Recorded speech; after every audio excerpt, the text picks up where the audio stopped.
8 Studios, this is Let's Talk Live. The age-old question, are girls smarter than boys? Well, we already know the answer to that one. Come on now.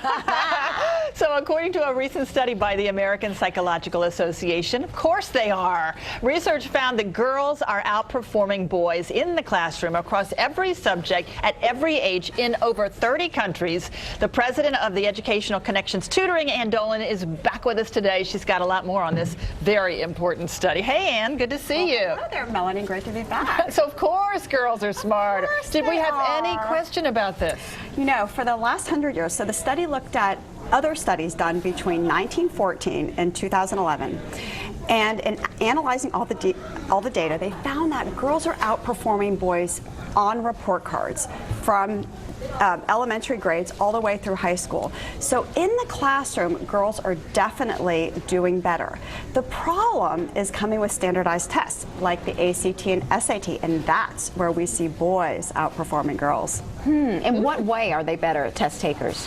Well, a study by University of Missouri found that boys tend to be more impulsive, even at a younger age. You know, in elementary school, we know that. They have a hard time sitting still when they're little. They might blurt out the answers.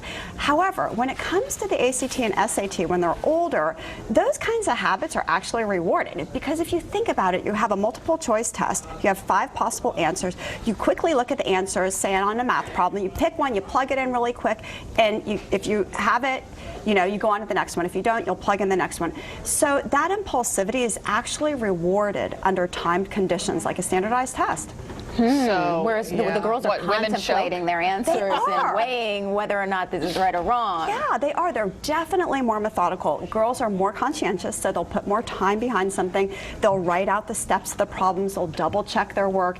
And so you can see in a classroom that is highly valued, but not as much on a standardized test. Wow, that's interesting. That's very interesting. So in the game of life, is it better to be better in the classroom or better on these impulsive tests? Well, that's a great question. And, you know, who knows really what the answer is, but we do know overall that girls tend to have this way of tend and so in school, when they take that extra measure and they go after school to see the teacher, for example, they are the kids that tend to have a more positive experience in school, so they are more likely to go on to college. And if you look at the college makeup, there are definitely more females than males. That is very true. You know, I'm really relating to this because I have a boy and I have a girl, and they definitely approach their work differently. I'm wondering about keeping boys motivated when they might have a sister in the house who, in this case, she's younger, but she in many ways is outperforming him. She's a better reader. She tends to write better, and so I don't want him to lose his confidence as they matriculate through school. I think parents really need to have that understanding that when kids are young, especially girls, they're just going to have better fine motor skills, so they're going to like writing better. They're more apt to read at a younger age. So it's important for parents to know that, you know, they shouldn't penalize their boys just because they don't like to read and write at a young age, and really to have the understanding that boys in the classroom are going to have a little bit harder time sitting still. And just having that understanding of the gender differences is really important. Also, when it comes to homework, boys are the kids that often need that break right after school. They're not going to function well. They've sat for 7 hours Kelly's all day. Laughing because her son needs to go out and bounce the ball around, right? She tells me that all the time. I say to her, he needs to burn off some steam. He's been cooped up in the classroom all day. Of course he has to go out. How much time do they need? Because I'm thinking 15 to 30 minutes, that's it. And then you need to hunker down and get your work done. About 30 minutes is a good amount of time in elementary school. But what you'll find when kids are older is that they need an extended break. Oh, come on. I know. They're also going to procrastinate more when they're older. So there has to be a fine line. You know, setting that structure early on. If you get a half-hour break, you get started. And as they get older, maybe it's a 45-minute break or an hour break. But having that structure, both for boys and girls, is really important.